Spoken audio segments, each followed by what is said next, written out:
kasalanan ng mga lalaki yun. Ngayon, ano problema Ngayon, doon? diba hindi pa siya sinasagot ni Ivan? Hindi pa, sinagot ka na ba? Hindi pa. Oh. Bakit hindi mo subukan haranahin si Ivan? Yun yung pinag-uusapan nyo.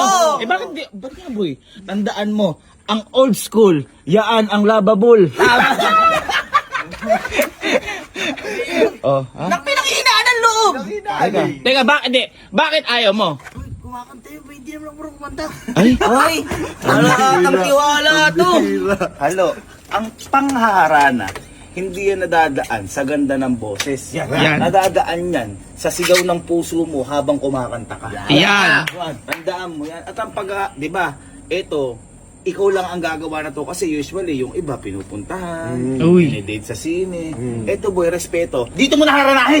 Ayan, dito na. At least nasa bahay pa rin, nakadungaw siya sa bintana. Kasi ano nga natin, kunyari makaluma nga eh.